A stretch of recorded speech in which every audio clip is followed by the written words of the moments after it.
2026 ခုနှစ်ဖေဖော်ဝါရီလဟာမေထုံရာသီဖွားတဲ့အတွက်အပြောင်းလဲနဲ့တက်ကြွမှုတွေပြည့်နှက်နေမဲ့လာတလဖြစ်ပါတယ်။ဘိုးလဟုချိုရဲ့အရှိန်အဟုန်ကြောင့်ဆက်သွယ်ရေးနဲ့ဉာဏ်ပညာပိုင်းမှာထူးထူးခြားခြားတောက်ပနေပါလိမ့်မယ်။အလို့အကိုင်းနဲ့စီးပွားရေးကဏ္ဍအနေနဲ့ကတော့ဒီလမှာတင်းရဲ့စကားပြောစွမ်းရည်နဲ့ဖြတ်လက်မှုကအလုတ်ခွင်မှာအဓိကအောင်မြင်မှုတော်ချက်ဖြစ်လာပါလိမ့်မယ်။ဝန်ထမ်းများအနေနဲ့အစည်းအဝေးတွေတင်းပြချက်တွေမှာလူစွမ်းပြနိုင်မဲ့အချိန်မှာလုပ်ငန်းခွင်အတွင်းနေရာရွှေ့ပြောင်းခြင်းသို့မဟုတ်နယ်ဝေးခရီးသွားရခြင်းမျိုးကြုံရတတ်ပါတယ်။စီးပွားရေးလုပ်ငန်းရှင်များအနေနဲ့ကုန်သွယ်မှုနဲ့ဝန်ဆောင်မှုလုပ်ငန်းရှင်များအတွက်အကျိုးအမြတ်များမဲ့လာပါ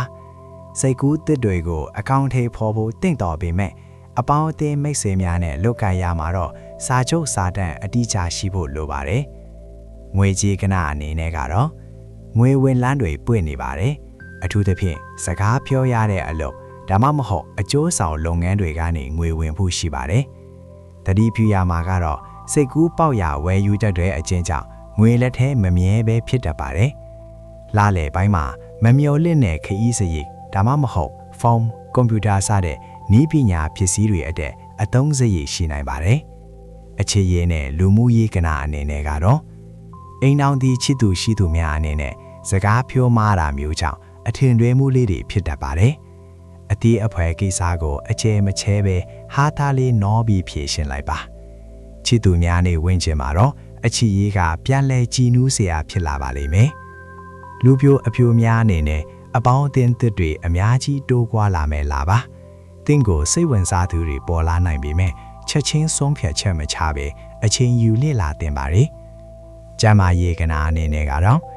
စိတ်ကူးတွေအယမ်းများနေတာကြောင့်အာယုံကြောအားနေတာနဲ့အိပ်ရဖြတ်တာမျိုးတွေဖြစ်တတ်ပါတယ်။အသက်ရှူလေ့ကျင့်ဟန်လုပ်ပေးပါ။လေးအောင်တာရင်ထိတာမျိုးဖြစ်နိုင်လို့အစားအသောက်အချိန်မှန်စားဖို့ကြည့်စိုက်ပါ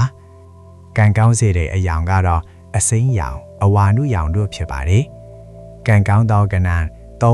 5 14တို့ဖြစ်ပါတယ်။ရတရားအနေနဲ့ကတော့ဗုဒ္ဓဟူးနေ့မနက်ပိုင်းမှာဖျားတွင်တပြေပန်း9ညွန်ကလူပြီးကလေးငယ်များကိုစားအုပ်စာတန်းများဒါမှမဟုတ်ကလောင်တန်းများကာနာပြုပါ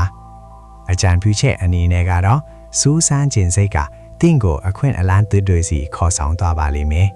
ဒါပေမဲ့အလုပ်တစ်ခုကိုအဆုံးထိပြီးအောင်လုပ်ဖို့ဆွဲစိုက်ထုတ်ဖို့တော့လိုအပ်ပါတယ်အဆက်စားအရာရာအစဉ်ပြေလို့ကိုယ်စိတ်နှစ်ပါးကျမ်းမာချမ်းသာပါစေလို့ဆန္ဒပြုလိုက်ပါတယ်နော်